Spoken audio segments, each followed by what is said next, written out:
there is a new investigation into the publisher of Nicola Sturgeon's book because the SNP government used taxpayers' money to give them grants and loans.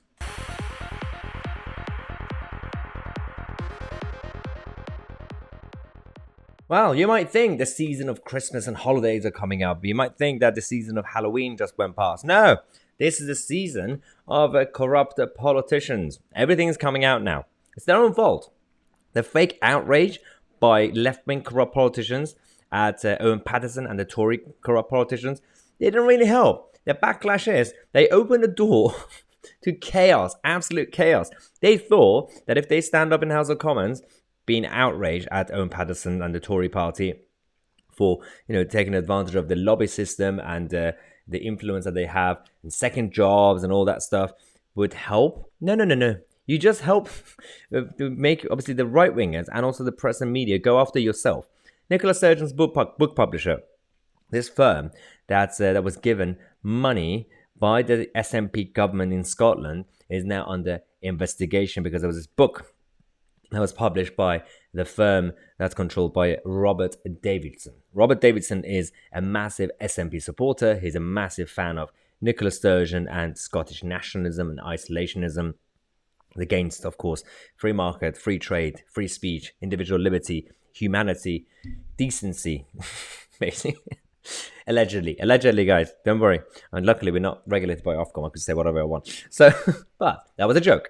Now, these guys were given £120,000 in the last few months leading up to the publication of Women Hold Up Half the Sky. This is the name of the book that was about Nicola Sturgeon. It's a collection of her speeches and all the weird stuff that she does. That's one. The part of it was grants and also loans. So you had £120,000. Then, previous years, they were also given £175,000 on top of it. So this is the situation that we have. There's an investigation and we have to wait to see where that leads up to, because, again, everything is just allegedly.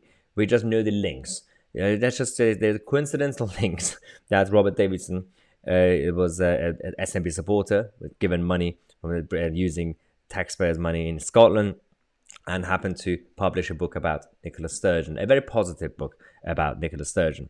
All the others as well, Starmer, Ed Davey, all the other party leaders who are kicking off, saying it's Boris Johnson, Owen Paterson and the Tories who are the only corrupt, sleazy ones in politics. Yeah. Are you new to politics? It's just weird. But firstly, we know that you're going to have Guido Fawkes, you're going to have this channel, you're going to have a lot of publications who are going to expose you and show the hypocrisy of these guys. Starmer has a second project, and it's like a second job essentially.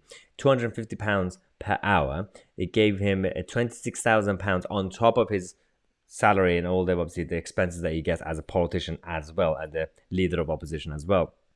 This is one group, and you get the list of it that's been exposed by Guido Fawkes. Then you have Sir Ed Davey, the leader of the Liberal Democrats, who I keep forgetting that he's still leader.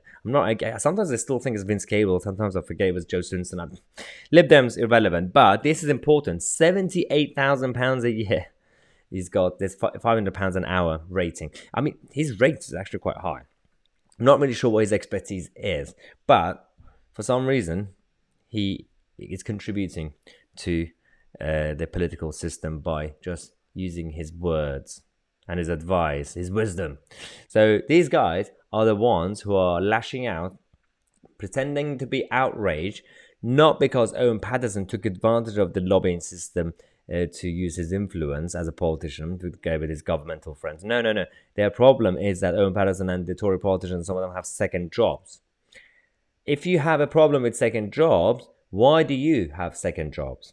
We have to make up our mind. We have to decide as a country whether we want our politicians to remain part-time and then obviously allow them to have second jobs, or do you want to make MP as a job full-time, which means you have to give them more money anyway, or we have to decide. We could have a proper debate around it.